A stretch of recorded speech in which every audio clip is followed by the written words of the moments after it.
पहली बार में ही मावा पाक की बढ़िया परफेक्ट रेसिपी सेट होके आपकी बहुत ही अच्छी शेप में बर्फियाँ बन जाएंगी। इसके सारे सीक्रेट, सारे टिप्स एंड ट्रिक्स मैं आज इस वीडियो में आपके साथ शेयर करने जा रही हूँ। जन्माष्टमी की आप सभी को बहुत बहुत मुबारकबाद। तो जन्माष्टमी के दिन ज़्यादातर कान्हा जी को मनाने के लिए मावा पाक ज़रूर बनाया जाता है। और इसको मावा पाक को अगर आप सही मेज़रमेंट, सही तरीके से नहीं बनाएंगे तो ये जमता नहीं है अच्छे से। इसकी जो बर्फ़ी हैं, जो पीसीस हैं, वो नहीं निकलते हैं। लेकिन आज अगर आपके कोई भी डाउट है तो इस वीडियो में मैं आपके साथ सभी डाउट्स क्लियर करूंगी और आपके भी बिल्कुल इसी तरह परफेक्ट पहली ही बार में मावा पाक के जो पीसीस हैं वो सेट होके बन के तैयार होंगे। हेलो गाइस, जन्माष्टमी की आप सभी को बहुत बहुत बधाई हो। आज हम जन्माष्टमी पे आपके साथ शेयर करेंगे परफेक्ट तरीके से पहले ही अटेम्प्ट में बहुत ही टेस्टी मावा पाक बनाने की। तो चलिए चलते हैं किचन में और दिखाते हैं जन्माष्टमी स्पेशल मावा पाक की रेसिपी। मावा पाक बनाने के लिए सबसे पहले हमें कढ़ाई में घी लेना है, देसी घी। और देसी घी आपको थोड़ी थोड़ी मात्रा में ऐड करना है। जैसे अभी यहाँ पे मैंने 1 से 2 चम्मच के करीब ऐड किया है। इसमें हम डाल देंगे बादाम। बादाम मैं यहाँ पे जो भी ड्राई फ्रूट ले रही हूँ वो एक छोटी कटोरी के मेज़रमेंट से ही ले रही हूँ, उसी बराबर से मैंने ज़्यादातर सभी चीज़ें ली हैं।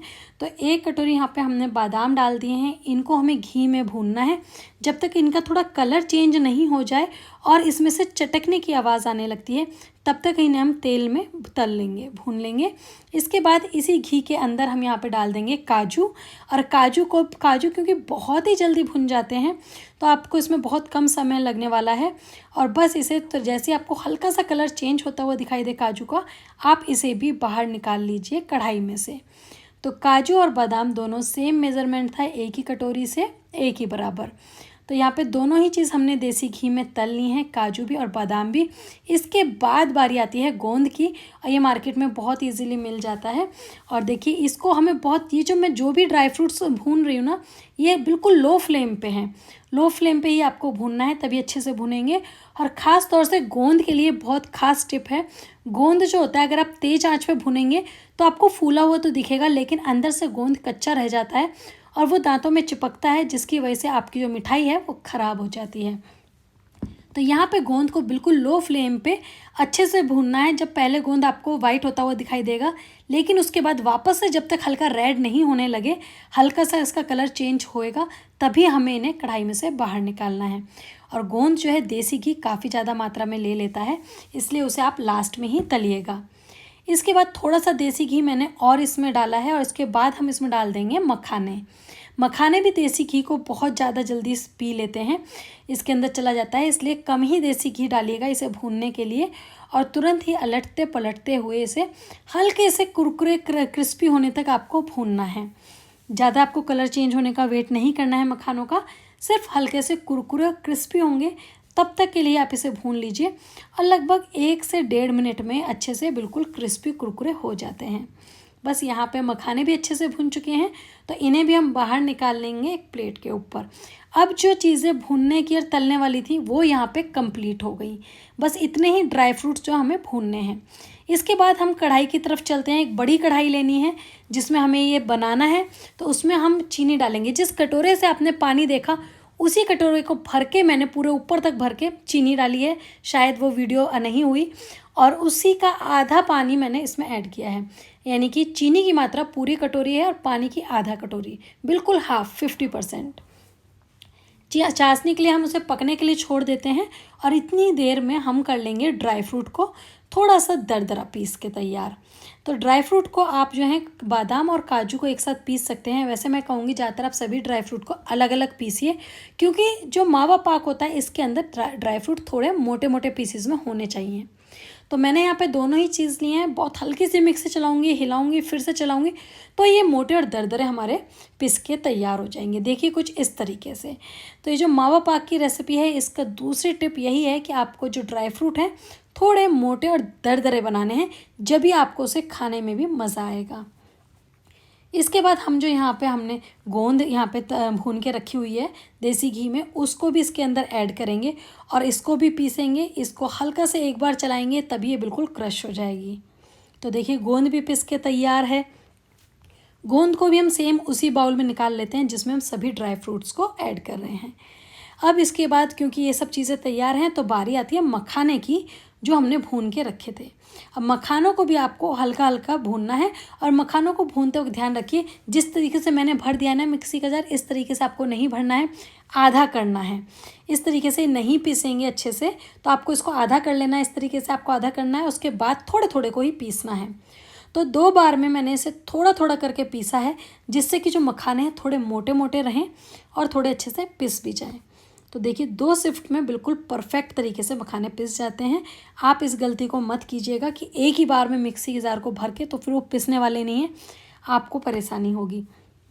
तो यहाँ पे जो भुनने और पिसने वाले थे वो सारे ड्राई फ्रूट तैयार हो चुके हैं, अच्छे से भुन चुके हैं और हमने पीस भी लिए हैं। अब बारी आती है उन ड्राई फ्रूट्स की जो हमें साबुत ही यूज़ करने हैं। तो यहाँ पे ये सब तैयार हैं। अब इसके बाद जो हम साबुत लेने वाले हैं वो है यहाँ पर किशमिश। तो किशमिश हमें यहाँ पर लेनी है, ये भी मैं लगभग एक ही बाउल सेम ही मेज़रमेंट से यहाँ पर किशमिश ले रही हूँ। इसके साथ हमें लेने हैं खरबूजे के बीज, इन्हें भी हमें नहीं भूनना है, और नारियल यानी कि कोकोनट। तो यहाँ पे आप कद्दूकस किया हुआ या मार्केट वाला कोई सा भी नारियल यूज़ कर सकते हैं। नारियल को आप ड्राई फ्रूट में मत मिक्स कीजिएगा, उसे लास्ट में करेंगे।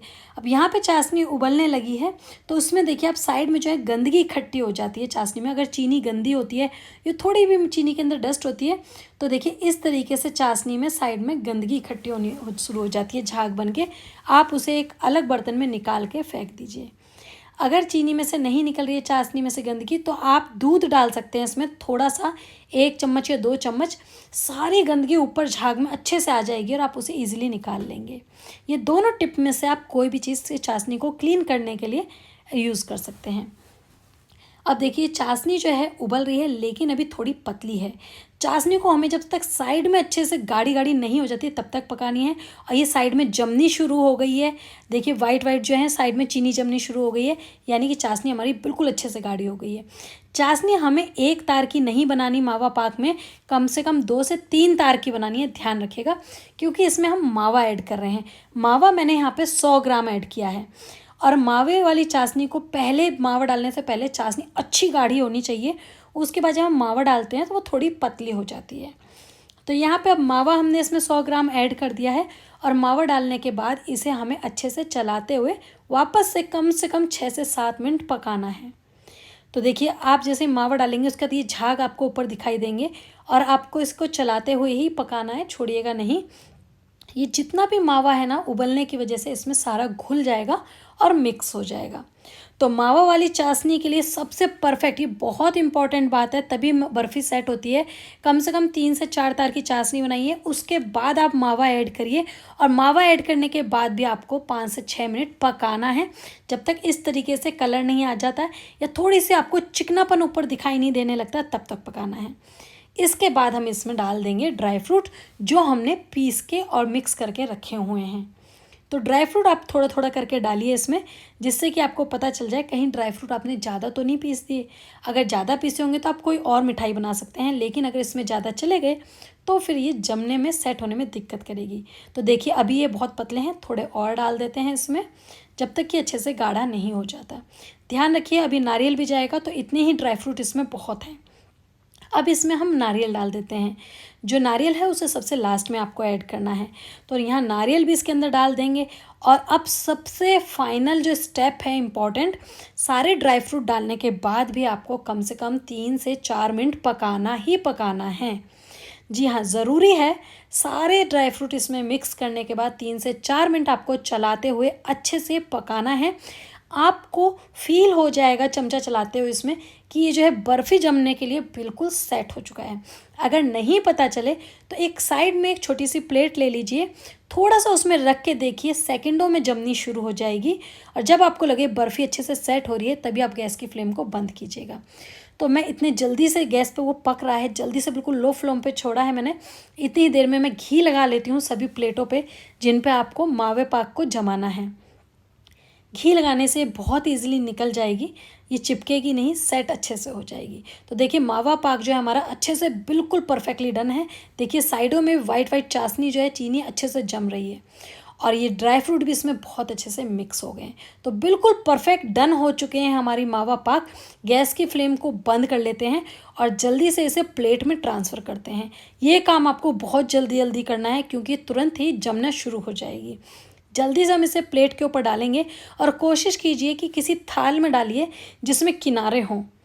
तो यहाँ पे हम इसे जल्दी से डालेंगे और अच्छे से दबाते हुए इसे प्रेस करेंगे। इस तरीके से आपको दबाते हुए इसे टैप करते जाना है चमचे से, जिससे कि अच्छे से बिल्कुल इवनली एक साइड तरीके से ये सेट हो जाए।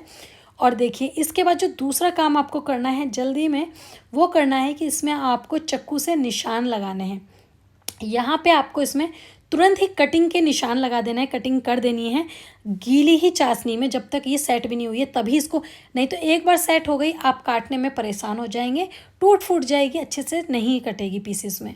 तो आप गीली में ही इसे जल्दी से इस तरीके से निशान लगा के छोड़ दीजिएगा, फिर आपको बहुत आसानी होगी पीसेस निकालने में।